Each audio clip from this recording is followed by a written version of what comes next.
would say that once that tension between two rocks finds its place of equilibrium, it produces peace, which you can feel. And then for the viewer, they can see it, they can feel it if they want to. I always tell people, it's about how it feels. You know when you find that spot where the rock wants to be, or where the rock can be.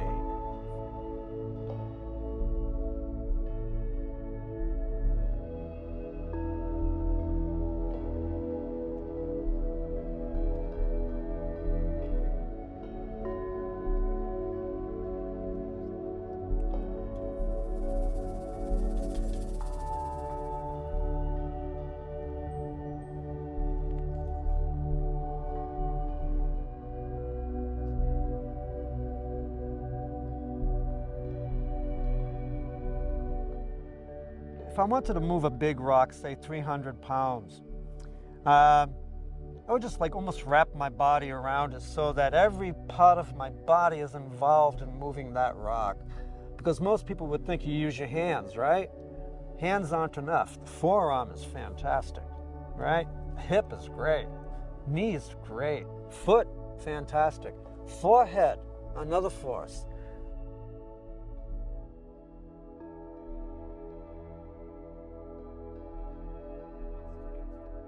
Well, it's very basic. It's not complicated.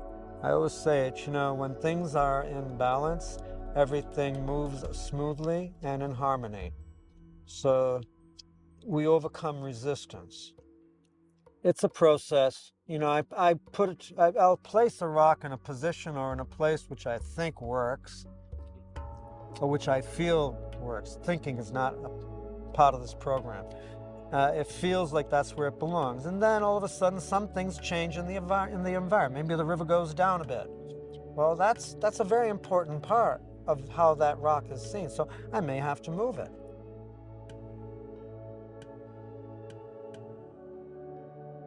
Well, I don't know what they think. I know what they know. To be frank, yeah. They know where they want to go.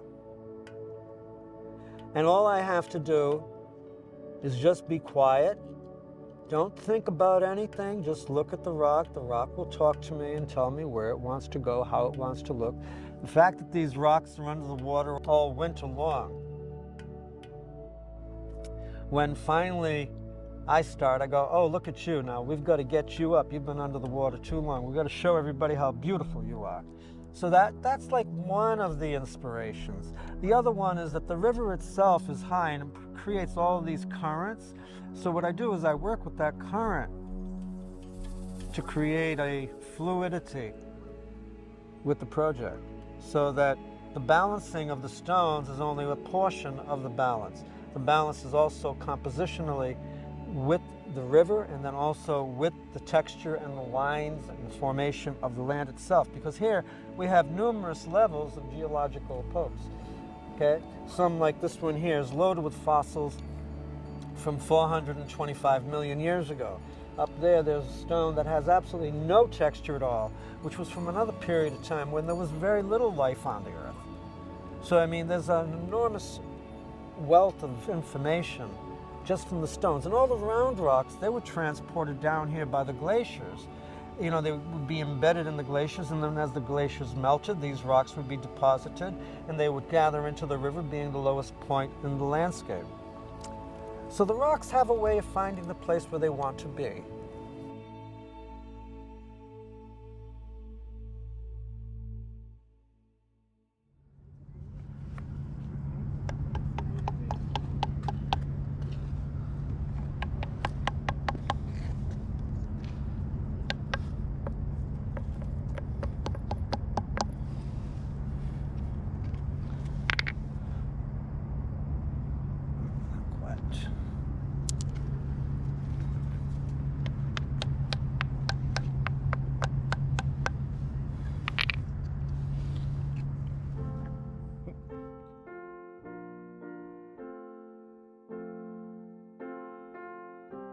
Finally, sometime around 1986, I came upon this location just out of curiosity, looking for a place where there was water to get away from the city, you know, be in nature.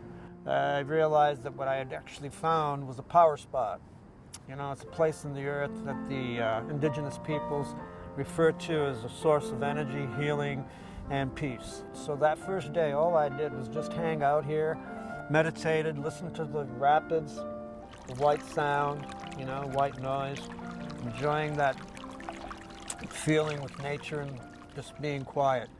But when I came back the second time, the riverbed being very flat, the river goes up and down quite easily.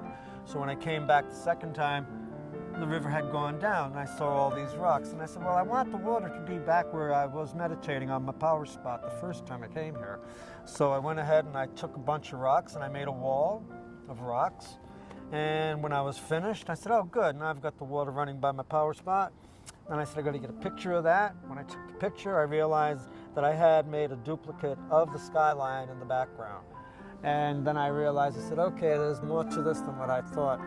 So then I just started looking at the rocks more and more, and eventually started moving them around.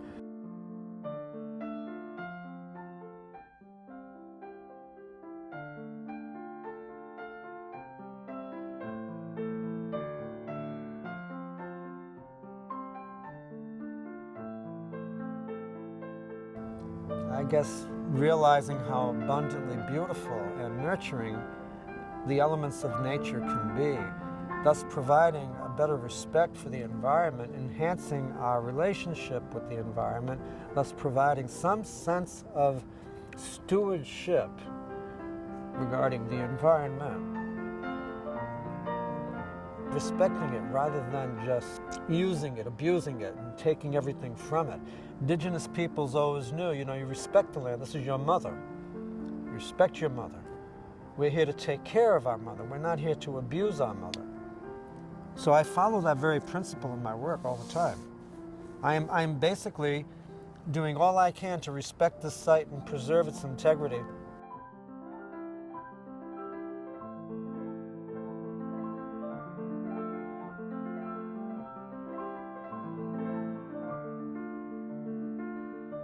We're on Anishinaabe Algonquin land.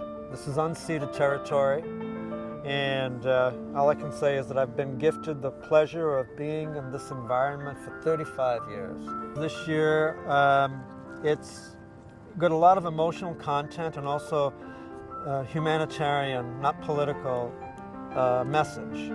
And it's an homage to the lost children of the residential schools, but also welcome to your home, because since this is unceded land, this is their home. So the project is not in any way meant to be sad, although there is a sadness. It is also a sense of rejoicing, because finally the souls in my project are coming home to their own place.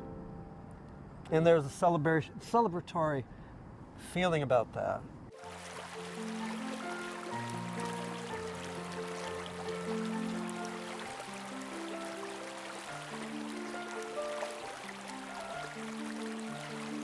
Well, frankly, I mean, in terms of just referring to climate change, it's something which I accept and think it's best to intelligently deal with the adaptation that's involved with the new climate that is shaping up. I would say that I do the very same thing while I'm working. I adapt to whatever the environment provides me. Sure, I mean, I'm out here and I'm working plenty of times the rock will slip and fall and it can fall on top of me. That's one thing. But also when I'm not here, there's the risk of people coming in and vandalizing everything, right? And so over the years, that used to happen a lot at one time. At the very beginning, my jovial attitude was, okay, so I come in here and I bring the rocks up during the daytime, and then at night the kids come down and put them all down. Then I come back the next day and I put up a whole new set. And each one refers to the beauty of that particular day. You know, and so that's how I deal with that. I don't let anything discourage me or stop me from doing what I have in my heart, not in my head, but in my heart.